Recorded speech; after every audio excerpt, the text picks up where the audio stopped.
Hey, what's up? This is Ben with WODprep, and in this video, we are going to talk about the strict ring muscle up, and I'm gonna demonstrate it in slow motion. So I've shot several different angles, and hopefully this video is gonna teach you exactly what you should be looking like as you go through a strict ring muscle up. But if you would like a free training guide that I've actually put together to go along with this video, make sure you go to wodprep.com/muscleup, and you can download a free training guide. It'll be over the course of a couple days. I'll send you a couple emails that's gonna teach you how to learn and develop both strict and kipping muscle ups. So make sure you go grab that. The link is in the description below the video and probably in one of the top comments below, and I look forward to helping you get there. So the first thing we need to do if we're doing a strict muscle up is get a false grip. There are a lot of misconceptions when it comes to the false grip. I actually have a couple rings right here, and I'm gonna share a few tips that will hopefully make your false grip way more effective. So don't pay attention to the strap. Obviously it'd be hanging from the ceiling, but I don't have them hanging here. So when doing a false grip, it's really important to get the ring all the way up on your wrist. So you see here I almost karate chop the ring and then grab it. That is how high your muscle up false grip needs to be. I don't know if you can see, I have a couple little like scars almost on my wrist here from a few weeks ago where I was doing a ton of strict ring muscle ups, and that's how deep your false grip needs to be. I see a lot of people when I say, hey, grab your false grip, and they just kind of grab onto the rings like this, right? That's not a false grip. This is a false grip. And the reason is because my wrist is above the top of the ring. So my wrist is above where I'm grabbing, and that's important. If my wrist is above the ring, that means that when I transition, I don't have to do any kipping. It just rotates around and boom, I'm over top of the rings. If you grab like this, okay, or maybe some sort of grip like this, that's not a false grip. You actually would have to let your hand slide in order to get above the rings, and that would require kipping. So please get your false grip correct. Another common false grip problem that I see is people have a tendency to choke up like this. So they'll grab the rings, and then when they pull, they'll pull the rings in tight. When they pull, they're literally having opposing forces. So it's like I get here and then I'm stuck. I can't go anywhere. And it's because my shoulder runs into my hand. I'm pulling like this and I'm trying to lean forward and you get stuck. That is a common problem if I choke up on the ring. So what you need to do, always grab the base of the ring. So see the difference here? So imagine the ring's hanging from the ceiling. This is not good. This is good. What happens here is that once I pull, so I pull in tight, the ring can easily rotate around and I don't run into my own arms, essentially. So trust me, make sure you grab your false grip at the base. Also make sure your false grip is high enough. One tip I can give you is to be sure to chalk your wrist. Don't just chalk your hands, chalk your wrist, and that's gonna make the false grip more effective. So we've talked about the false grip, spent a lot of time there. Now let's talk about the pull into the transition. So the pull is pretty self-explanatory, but there's a lot of things people do wrong. You can see here in this video how tight I'm keeping my elbows and how close I'm keeping the rings. A common misconception that I see is people will immediately pull the rings to their shoulders and their elbows will flare out. What happens is it puts you in a terrible position to actually finish the transition. So as you're pulling, think about elbows tight. I have my false grip, I keep my elbows tight, and I keep them tight as far as I possibly can. So I'm kind of like jamming my elbows into my body, and then obviously they kind of flare out a little bit to get around my torso. So don't be the person who pulls the rings to your shoulders, pull it to your sternum. So you can see here my WOD Nation shirt, I'm trying to pull to the end. So I'm pulling here towards this end right here, and then once I get there, then I can execute the transition. Another thing I want to mention about the pull, before we talk about the transition, is you can see here how tight I'm staying with my core. So my toes are pointed, my core is tight, my lower body is in front of my upper body. The common problem that I see is that when people start pulling, they immediately lose control of their lower body. Basically, they go completely limp. They're like a wet noodle. You're not going to be able to get over into that transition quite as easily.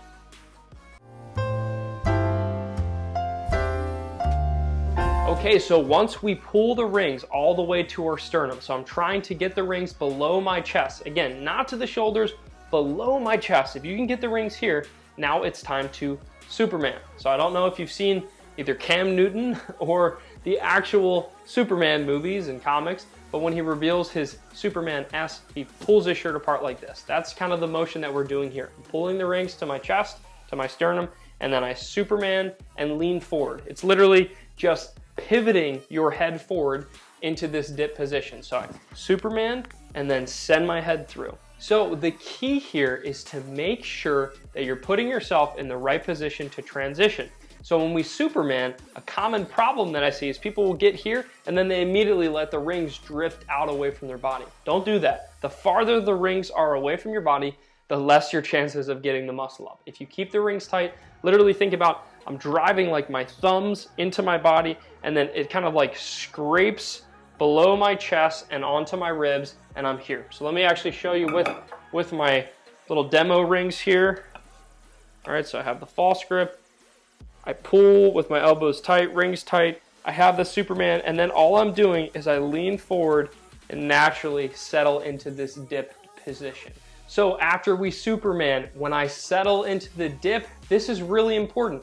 So many people try to rush through this part and they end up failing because the rings will get all wobbly. When you get over the rings and you're done that Superman and you get into the dip, take a second to stabilize yourself. Don't get here and then let your rings drift out and your shoulders dump forward. Keep everything tight, like literally squeeze the rings to your body. And what that's gonna do is it's gonna keep you strong and stable so that you can sit there and then lock out the rep. I was actually doing a muscle up seminar not too long ago and someone, super strong guy, got over the rings like this and then tried to dip right away and he like almost blew out his shoulders, what it looked like. And then I said, first of all, hope you're okay. Second of all, stabilize.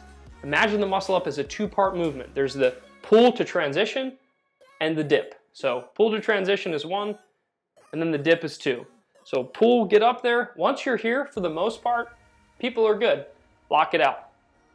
So if you've never tested a dip, this is where the dip comes into play. So obviously the last part of the muscle up, as you can see here, is just finishing the dip. For most people, it's not a big issue, but for some people, it is the issue. So you're strong, pulling, and then you get over and then you're like, oh no, I can't do a dip. And that's a huge problem. So make sure before you attempt any sort of muscle ups, be sure that you can do at least 4 strict ring dips, and don't do your ring dips like this, right? With this range of motion, all the way down as deep as you possibly can, because when you receive that transition, when you get into the dip, it is going to be the deepest dip of your life when you're doing your first strict ring muscle up. So be sure you're ready for it. So I hope you like this video. I hope that the slow motion demonstration along with some of my comments makes your next muscle up session go really well. If you get your first muscle up, please leave it in the comment below. I want to know if these videos are helping you. Next, make sure you go to WODprep.com/muscle-up to download the completely free muscle up training guide. It's gonna help you with both your kipping and your strict ring muscle up. So go grab that. The link is in the description and in the comments below. Leave a thumbs up if you liked the video, thumbs down if you didn't.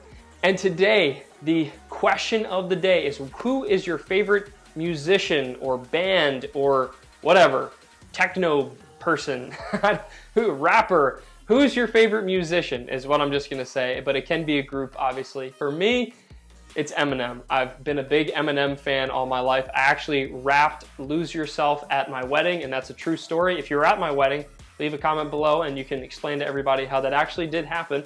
And I've always been a big fan. He's had his ups and downs, and I'm happy he's clean and he's still pumping out some really, really awesome rap music that make you think. So who is your favorite band or musician or whatever? Leave it in the comments below. I'd love to see what you say, and I will talk to you next week. Peace.